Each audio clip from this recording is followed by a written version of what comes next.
What's up, everybody? Alex again from Alto Music. Got another special guest here at NAMM.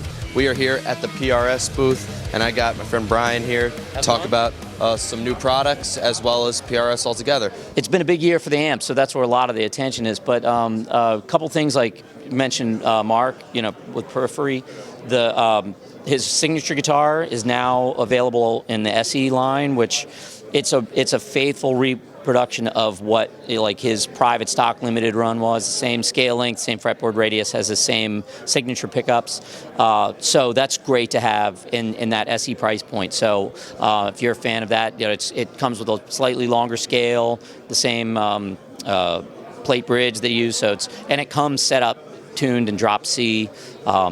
It's great to have in the SE line. The SE pickups have been revamped, so now the SE and the S2 line have 5815S pickups in it. I'm sorry, 8515S pickups in it, to be voiced the same way that the core line models are.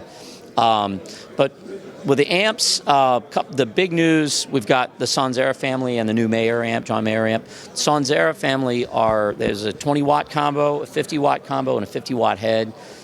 They're two fully independent channels with reverb, foot switchable, effects loop.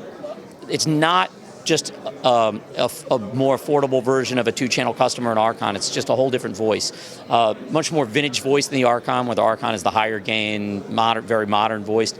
These are really voiced after the classic amps of the 60s, but with modern refinements. But the great thing about these are the price point. These are all sub $1,000. It's a very small amp team there, but I've been kind of part of the design process, like kind of the tire kicker, going in and trying them out and then taking them out, road testing them.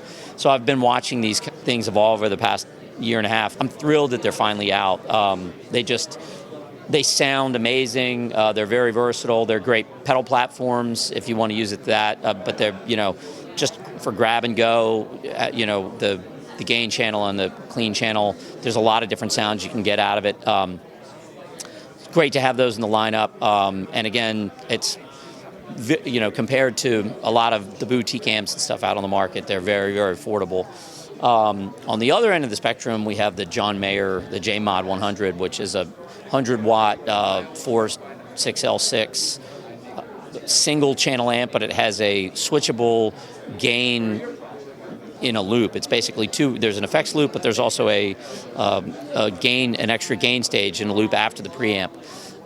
Input volume and then 2 volumes on that gain stage. So depending on how you set those, there's a myriad of options you get in there. Really, the design of the amp, Paul had a prototype of an amp at the factory one time when one of Mayer's first trips into the factory to talk to Paul.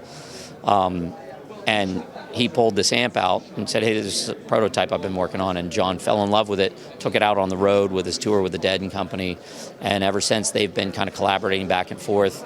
And what John was looking for was, it's no secret that he has a pretty massive collection of amazing amps and can play whatever he wants. But he's like, I want to create an amp that has all my favorite aspects of my favorite amp, that kind of does for me this aspect of what this thing does and kind of really make a best of all of them in one. And there's a lot of back and forth and just minor tweaks and stuff.